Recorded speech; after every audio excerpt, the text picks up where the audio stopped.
fiction, science fiction, horror, fantasy, crime, LGBT, thriller. You have now entered the House of Mystery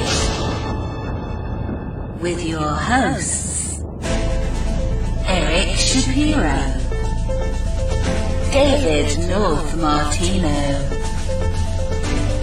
John Copenhaver, and Al Warren. Heard on KCAA 106.5 FM Los Angeles, 102.3 FM Riverside, and 105.0 AM Palm Springs. Welcome back to the House of Mystery on KFNX Phoenix, 1100 AM Independent Talk Radio. I'm your host today, Al Warren. Now, quite often we're talking about injustice, and quite often with true crime and people that have been wrongly accused and put away, and how long it takes for people to get out and sentences to be turned. We're talking about that again, but in a much bigger format here, and of course we're talking about the Rear Admiral husband Kimmel, and joining us is his grandson Thomas Kimmel. Thank you for being on the show.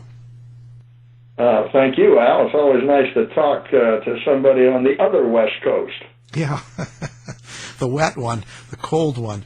This is quite a story, and I'll tell you what, I didn't realize how it had gone through all these different hearings and how it ended up and what's going on, really, until I came across the book A Matter of Honor by Anthony Summers and Robin Swan, and I caught the documentary on HBO, the last half, and I was like, wow. I've always heard rumors about Pearl Harbor, and of course FDR and the coding, and we've had Bob Stinnett on before. So I was really surprised, and I couldn't believe that you guys were still going through this. Well, thanks for the opportunity, Al. But since you mentioned this book, A Matter of Honor, let me start with that. We're not just talking about another Pearl Harbor book. We are talking about the best book ever written about Pearl Harbor and Admiral Kimmel. And I think I'm in a pretty good position to make a judgment to that effect, because I've read virtually all of them. This book has only been out since November 15th of last year, I beg your pardon, which just coincides nicely with my 73rd birthday. Thank you very much. I can't recommend this book more highly.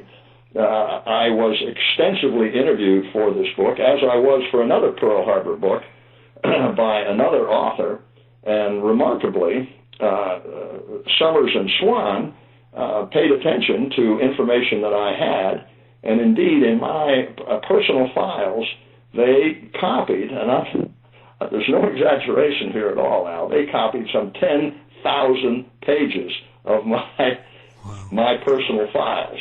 Now, they went on and did much more investigative research work. It's really a remarkable achievement in investigation and research, and I say that as a 25-year FBI veteran of investigations. They had just done an amazing job, and it contrasts dramatically with another author that had full access to my files and really made no good use of them at all. It's really a shame. So that's enough about the book. Again, I can't recommend it more highly. But in order to give some perspective on this Pearl Harbor matter and how long this thing has been an issue for the country, for the Navy, for my grandfather, Admiral Kimmel, and most definitely for Admiral Kimmel's two surviving sons, both now deceased, my dad and my uncle, and now for me and my cousin. I'll start with the real story within the Pearl Harbor story, because this is really sets the tone for the whole thing. And here's how it went. 9 days after the Pearl Harbor attack, the President of the United States, Franklin Roosevelt, selected a sitting Supreme Court Associate Justice to investigate the Pearl Harbor attack That is, the Army and the Navy only, and then only in Hawaii. 10 days after the Pearl Harbor attack, Admiral Kimmel, the commander of the Pacific Fleet at Pearl Harbor during the attack, and the head of the Army Hawaiian Command, Lieutenant General Walter Short, were fired and replaced. 11 days after the Pearl Harbor attack, Justice Roberts began his deliberations. His commission deliberated for a grand total of 36 days, a grand total of investigating for 36 days. 47 days after the attack, they wrote a report and sent it to the President of the United States, 47 days after the attack, declaring Kimmel and Short solely responsible for the success of the Japanese attack and derelict in their duty. The President read the report, loved it, signed it, unredacted, gave it to the press. That would have been the end of the Pearl Harbor story. Soup to nuts. But for probably one man, and that man was Captain Lawrence Safford. Lawrence Safford was the head of OP-20G, which is Naval Communications Intelligence. Indeed, he was the revered father of Naval Communications Intelligence. A couple of years after the Roberts Commission, Captain Safford went to visit my grandfather living in disgrace in Bronxville, New York. Captain Safford, unannounced, went into my grandfather's office to ask him some questions that Safford had about the Pearl Harbor attack. And the questions went thus. Captain Safford looked at Admiral Kimmel and said, "Admiral, did you have available to you in Hawaii prior to the Pearl Harbor attack the same information we had in the Office of Naval Intelligence in Washington, D.C. prior to the attack from a secret program decoding Japanese diplomatic and spy communications that we called MAGIC? Code name for it was MAGIC. And prior to the Pearl Harbor attack, Admiral, it gave us indications of the time, place, reason, and deceit plan to cover the Pearl Harbor attack. Did you have that information available to you in Hawaii?" Well, Admiral Kimmel looked at Captain Safford and said, "Captain, what in the world are you talking about? What is MAGIC?" Captain Safford explained. That very day, February 21st, 1944, my grandfather went from a beaten, despondent man, he turned into a fighting tiger. He got himself representation out of Boston. The junior attorney on that legal team, Ed Hannafy, took Captain Safford's information and actually wrote the enabling legislation that Hannafy took to the Naval Affairs Committee. The Naval Affairs Committee was so impressed with what they read, they took the matter to the full Congress. And the full Congress ordered, by law, the Army and the Navy to conduct further investigations of the Pearl Harbor attack, or there would have been no further investigation of the Pearl Harbor attack 47 days after the attack.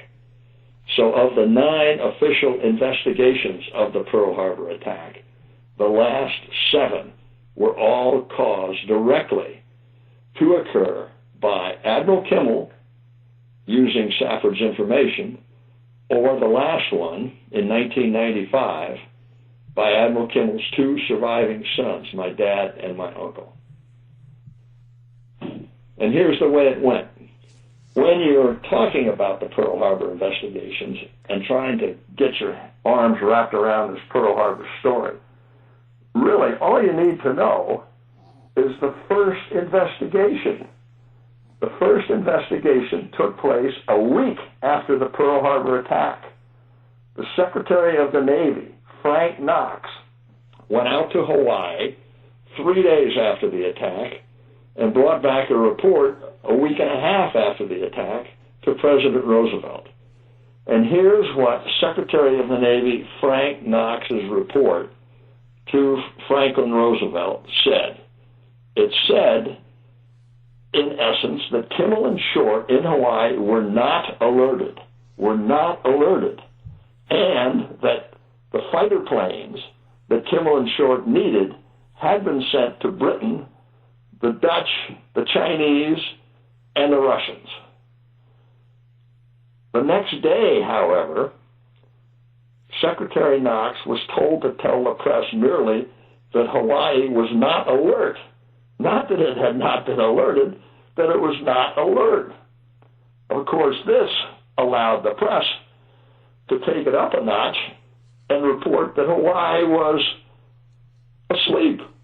Not that they had not been alerted, but they were asleep. Knox, Secretary of the Navy Frank Knox's Deep Sixth report was known to the Roberts Commission, but was not revealed to Kimmel and Short. The second investigation, the one that I had referred to earlier, the Roberts Commission, which started 11 days after the Pearl Harbor attack, December 18th, 1941. Here is the dark heart of that Roberts Commission matter.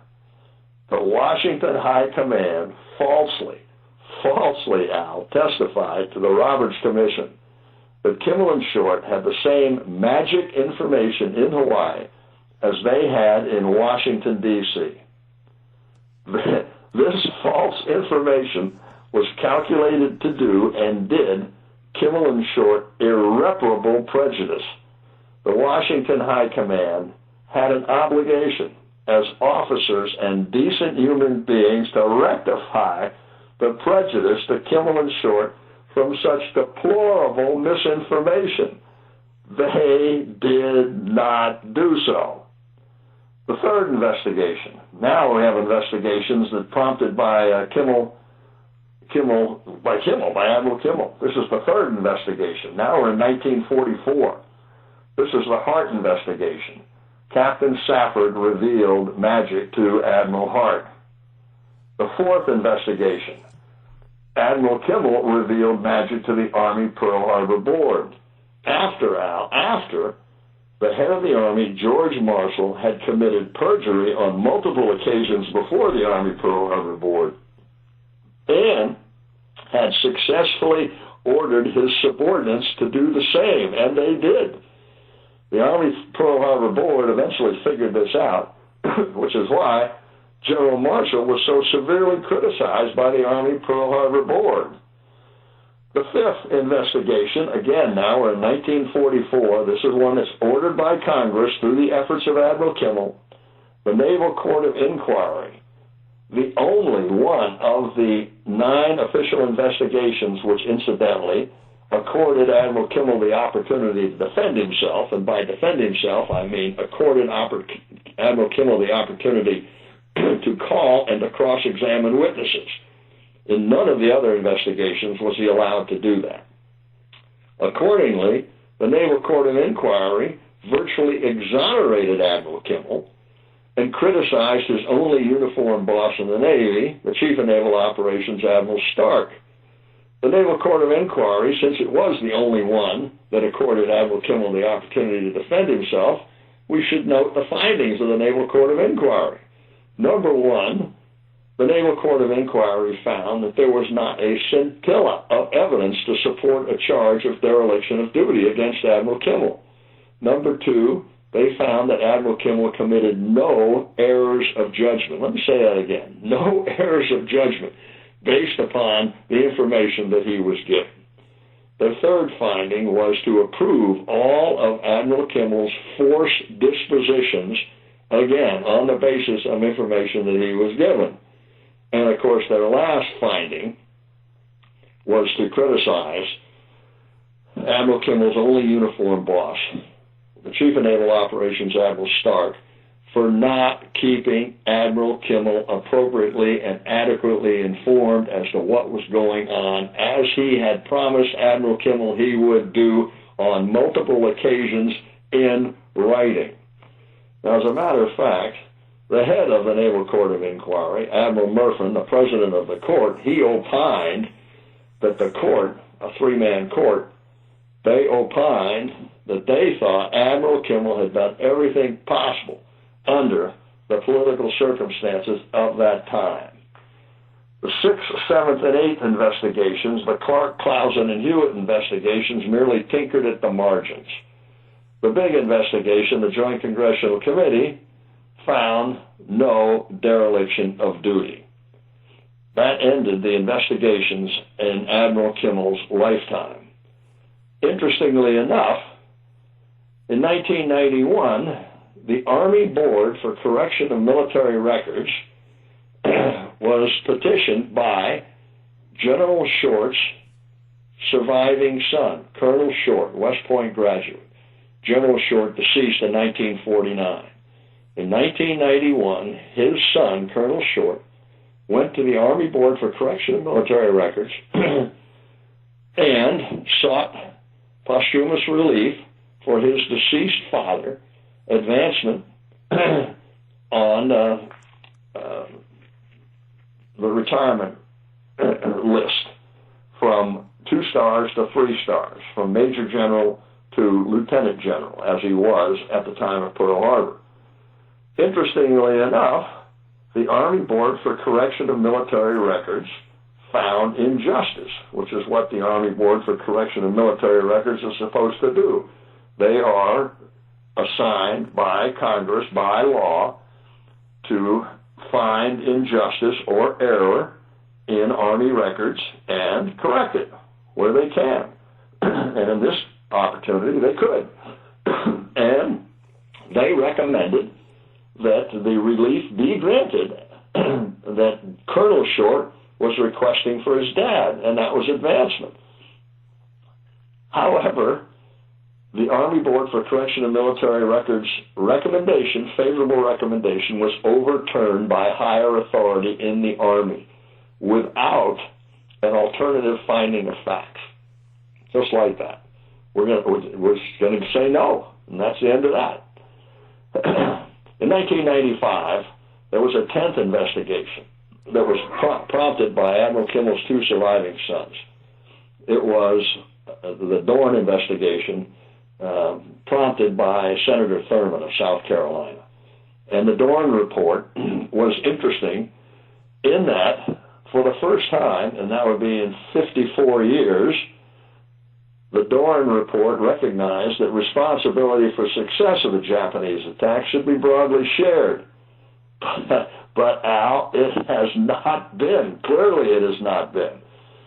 Indeed, it is unconscionable to continue to punish Kimmel and Short once this concept has been accepted. Advancing Kimmel and Short does not diminish their command accountability and responsibility any more than ignoring the command accountability and responsibility of Kimmel and Short's superiors diminishes theirs. Now, here's a question for you. That's the predication. We've been through all the investigations. Let me ask you this question, which most people really have no idea of the answer. But I think it's very important for your listeners to understand this, because we are continuously rebuffed in our request for advancement of Kimmel and Short by the abstraction that the commander is responsible, period. End of the story. The commander is responsible. No one on the Kimmel side denies that the commander is fully responsible. But the truth is, Al, that the advancement issue has nothing to do with assigning responsibility and everything to do with bureaucratic malice and abuse of authority. Consider this question.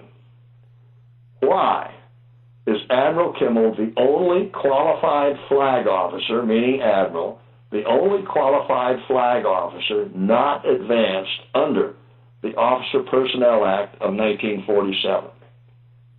The Officer Personnel Act of 1947 was a benefit given to all Navy flag officers at the 3- and 4-star level.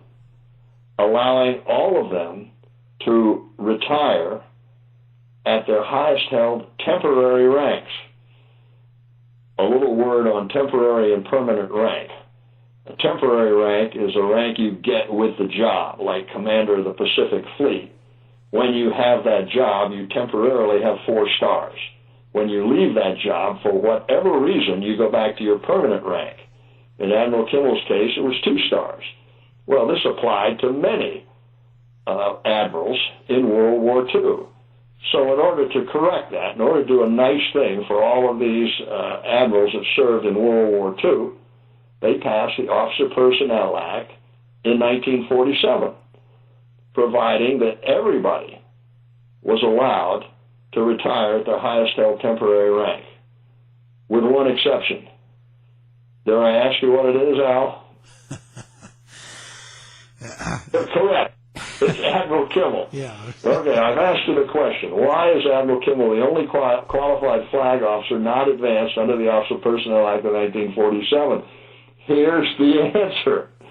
In 1948, the Navy Department merely omitted the name of Admiral Kimmel from the list of flag officers whose promotion was authorized. That would be everyone else, without any reference to his or anyone's performance, Al. This constituted clearly a belated special disciplinary action of a punitive kind taken without notice to the officer specifically singled out by such admission, Admiral Kimmel. All right. Now I want to use you as the foil here. I want to try and drive this point home because it's terribly important. Yeah. Again, it has nothing to do with performance. It has nothing to do with command accountability or responsibility. This is the only thing that we are seeking relief under this outrage performed by the Navy Department, manipulating the Officer Personnel Act of 1947. So let me try this hypothetical on. This is a hypothetical analogy. Here we go. My hypothetical here. Okay. The Congress passes a law allowing special good guy awards, I'll call them SGGAs, to all radio hosts countrywide. The Navy Department, or in this case, the Federal Communications Commission, merely omits the name of Al Warren from the list of radio hosts countrywide whose SGGA award is authorized. That would be everyone else, including, I might say, several radio hosts that are not well known as bad guys, or I should say that are well known as bad guys, or at least not good guys, without any reference to his or anyone's performance, constituting a belated special disciplinary action of a punitive kind taken without notice to the radio host specifically singled out by such admission, Al Warren. In other words, if we can't get Warren by hook, then we're going to get him by crook. Please note, Al, that in neither the Kimmel case nor the hypothetical Warren case is there anything said about performance, let alone command responsibility. So, with all of this time going by and nothing being done, what's the general response that you get? I know that you've sent the letters, and we have them, and to the current president, and this has been going on for a few presidents, and Senator Biden, who's been really a chief sponsor of a bill back when he was just, Senator Biden before the vice presidency, and he recommended the advancement of Admiral Kimmel. So, what's happened? Why haven't they moved forward then? I mean, he's now the vice president. He seems to be in a good position, and he certainly seems to get along well with the actual president right now. So, what's happened? Well, that's, of course, a great question, and I can answer that question. As I indicated earlier, what they generally use as an excuse not to advance Kimmel Short is this idea of they're in command, end of the story. Well, so it's more of a it's almost like a punishment. It's almost like saying, well, you were in charge, everything didn't go well, so you're the blame, and bottom line, you're paying for it, type thing, and we're not going to reward you by advancing you the 2 stars, because what you did was wrong. It's kind of, in a way, it's like looking back and punishing someone. And I'm sort of thinking that's what you're trying to say. Well, I'm trying to be polite. I go with an analysis of the meaning of responsibility. And the Navy Department likes to use their idea of responsibility as an abstraction. It's the Navy Department's last refuge for denying Kimmel advancement. They do that, and they're able to persistently refuse to find out the truth by applying an abstract concept of command responsibility to avoid any further analysis. And of course, this abstraction, in fact, conceals faults and destroys responsibility. And I take my cue from none other than Alexander Hamilton in the Federalist Papers centuries ago. The gist of what he said there was that the executive tends to conceal faults and destroy responsibility. Amen. It often becomes impossible amidst mutual accusations to determine on whom the blame or the punishment ought really to fall. And he questions, he says, who is there that will either take the trouble or incur the odium of a strict scrutiny into the secret springs of the transaction? If there happen to be collusion between the parties concerned, how easy it is to clothe the circumstances with so much ambiguity as to render it uncertain what was the precise conduct of any of these parties.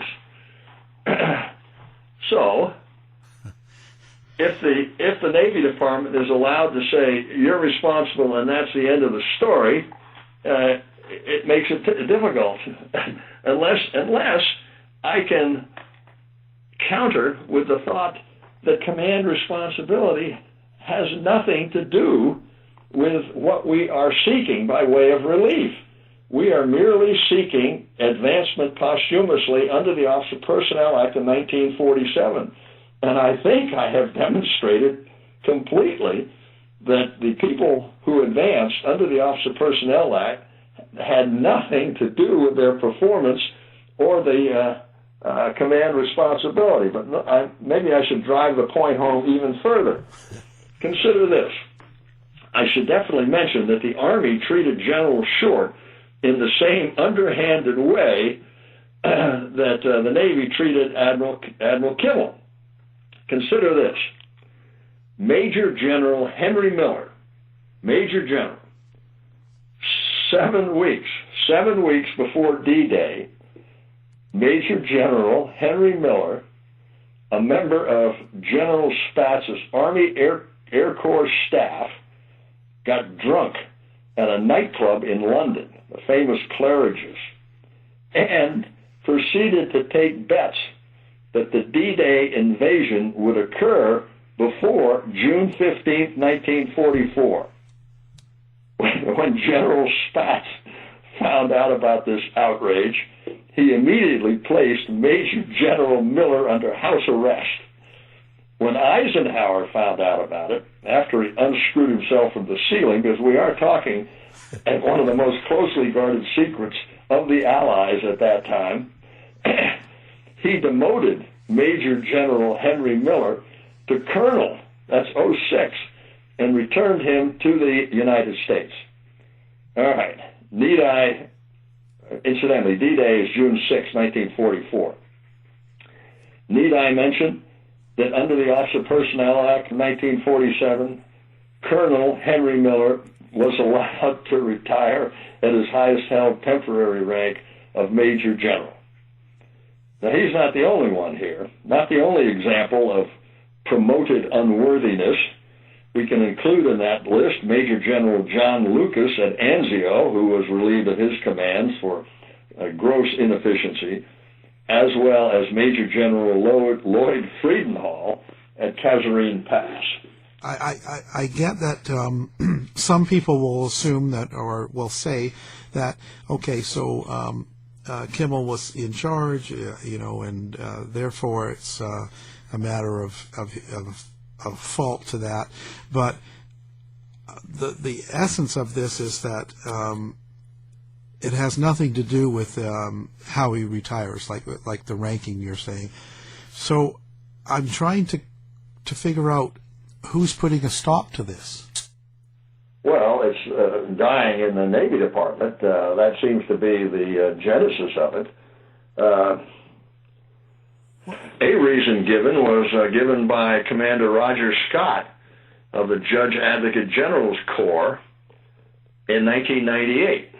This is important because in 1995, Roger Scott was the general counsel for the Dorn Committee. In a military law review in 1998, Roger Scott takes on the issue of why we're not advancing Kimmel. And he says, and I quote now, even admitting for the sake of argument all of the facts alleged in the Kimmel case, by Tom Kimmel, I'll put that in there, the more important consideration is unapologetically protection of the established scope of presidential power itself.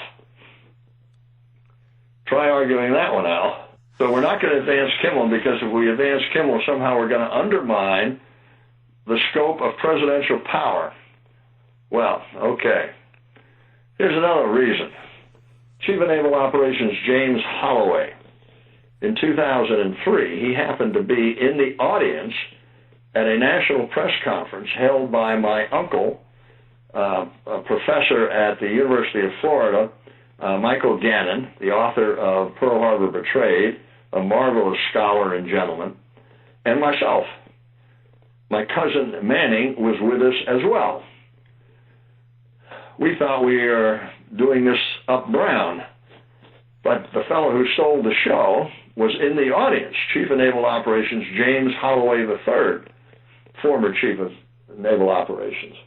Well, keep in mind, now this is a national press club, rendering from the National Press Club in Washington, D.C. Admiral Holloway got up during the question and answer period. He didn't have a question, but he wanted to make a statement. whatever he had in his hand, I can't remember what it was, but he threw it down on his chair and offered that this whole thing is totally political, he said. What we have to do is find a way that the president can make this judgment and politically benefit from it. So, Al, I think Admiral Holloway hit the nail on the head. This story that I'm telling you was written up as a feature article in Naval History magazine from the United States Naval Institute of Proceedings, which is a famous trade magazine of the Navy, in February of 2004, and the article zeroed in not on anything that my uncle or Professor Gannon had to say, but on what Admiral Holloway had to say. And we have been trying to effectively use Admiral Holloway's counsel ever since, trying to figure out a way that the president could make this judgment and politically benefit from it. And we thought, surely President Obama would be interested in benefiting from this, and indeed, President Obama actually attempted to nominate an Air Force officer under very similar circumstances.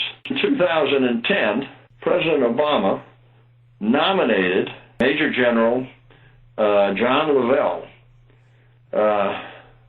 to 4 stars posthumously. This was in 2010.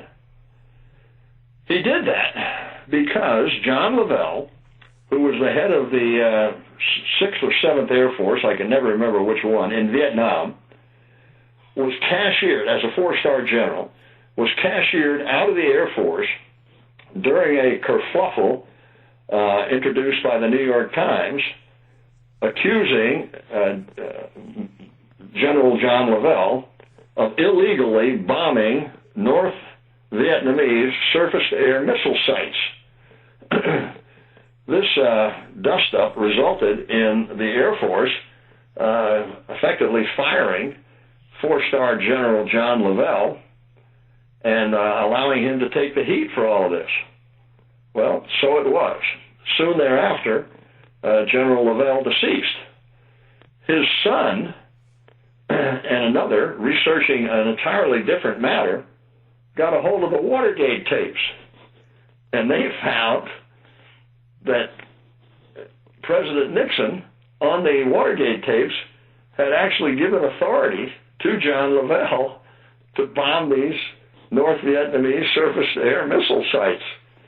So, with that, armed with that information, they approached the Air Force Board for Correction of Military Records. And the Air Force Board for Correction of Military Records agreed. They found injustice and recommended that the relief be granted as sought by John Lavelle's son. And they recommended that the Secretary of the Air Force grant the relief to John Lavelle and recommend the posthumous promotion of John Lavelle from 2 stars to 4 stars, his highest temporary rank. Well, the Secretary of the Air Force agreed. So he took it to the Secretary of Defense, and the Secretary of Defense agreed. The Secretary of Defense took it to President Obama, because that's the way these things work. The President has to nominate flag and general officers for promotion. This is the way it works routinely. And the President sends his nominated recommendations to the Senate Armed Services Committee. And the Senate Armed Services Committee gives advice and consent. And they put their imprimatur on it, and that's done. Then it has the effect of law, and the promotion is effected. Well, in this case, President Obama, October of 2010, made the nomination to the Senate Armed Services Committee, and the then head of the Senate Armed Services Committee, Senator Levine from Michigan, and his minority counterpart, John McCain, they sat on the nomination and allowed it to expire the term of the Senate without acting on it. In other words, they temporized to the point where no action was taken. The term of the Senate expired, and now if Obama is going to get the nomination, he has to renominate, which has not happened. Why would McCain and Levine let it expire? You're going to have to ask them. I don't know, but I guarantee you John Lavelle's son would like to know. Very few people know about this either. We were greatly encouraged. I mean, here we got the Vice President of the United States, Joe Biden, who started this whole ball rolling in 1999, actually. He was not a sponsor of the bill recommending that the President nominate Admiral Kimmel and General Short. He was the chief sponsor of the bill in 1999 and again in 2000.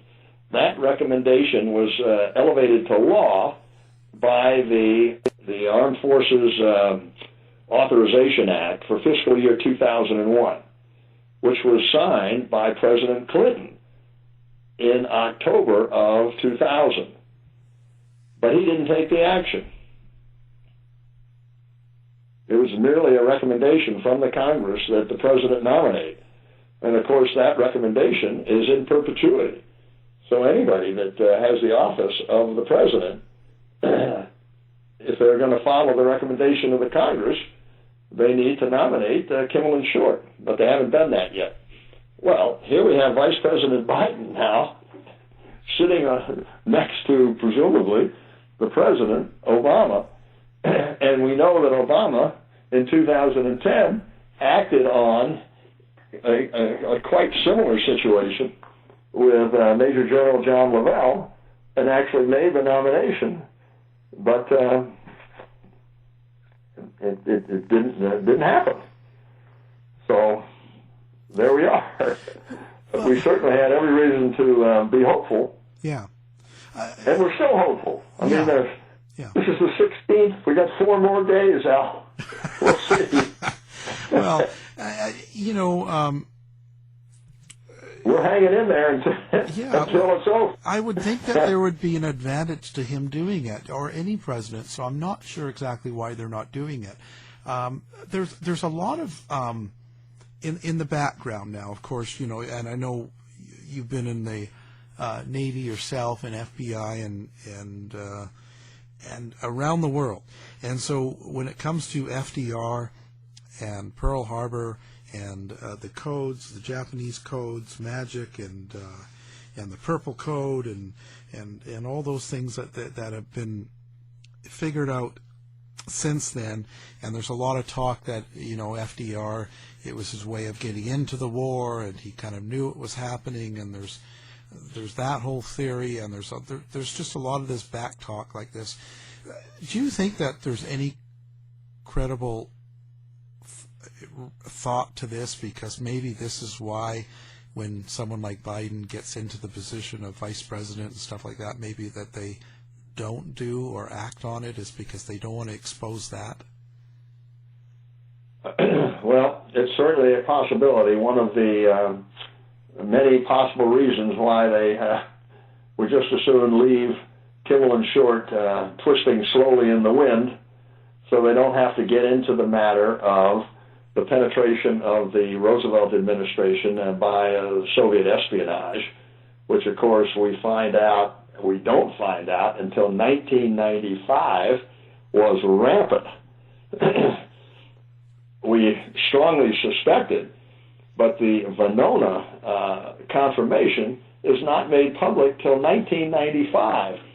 For your listeners that might not know what Venona is, Venona was a code word for the secret American decoding of Soviet spy communications prior to and during World War II, which has identified some 345, give me an allowance on the numbers, that's off the top of my head, Americans that were corrupted in government service by the Soviets.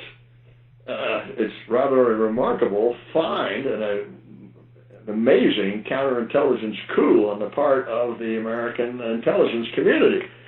Half of these 345, or whatever the exact number is, have been identified by true name. The other half still have not been identified by true name, and we've only identified them by code name. Some of the people that are identified are just remarkable. Case in point, in Pearl Harbor, which is the most remarkable of the many remarkable people who have been identified as spying for the Soviets, was Harry Dexter White. Well, it is amazing to me that with all of the current chit-chat and hullabaloo about whether the Russians have interfered with our political system, Exactly. when I consider how much the Russians interfered with our political system in 1940, 41, and on. And of course, Harry Dexter White is the prime example. What's your plans now as it stands? Because I know the change of administrations this week. If Obama does not act, do you have any sort of strategic plans coming up? Well, sure we do. We're going to try and find somebody that President-elect Trump listens to and see if we can't plead our case with him. I would like to get a copy of A Matter of Honor before President-elect Trump. Again, we're not doing anything until after the 20th. Yeah. We're riding with Biden until the 20th. Yeah. And on a personal note, we have to ask, because I don't think they do this enough, but how has this affected your family and over the years? And has this always been sort of a monkey on the back sitting your whole life? Well, only since I was about 17 years old. Yeah. I'm 70 right now. Yeah. I would just, the thing is, I don't know how to finish it. I just think that this is something that we need to do and go forward. And you and your family have spent so much time with service to the U.S. that it's something that we all need to pay attention to and respect that. And I think that more people need to get on board. That's the best way I can leave it, is to say that we will have the links up on our websites, as well as the petition that's up there, and also the book. And we wish you the best of luck going forward, and we're in total support. And I hope this gets done. Well, I thank you for that effort. What are we going to do? We're going to continue to try and frame the issue. We're going to frame the issue, and we'll do it by speaking to media when they give us an opportunity, like you've given me, and I've leaped at the opportunity. Maybe I can leave you with this one thought from the famous Fleet Admiral Nimitz, the man who took over from my grandfather as the Commander-in-Chief of the Pacific. When I was at the Naval Academy, 1965, I was a senior there.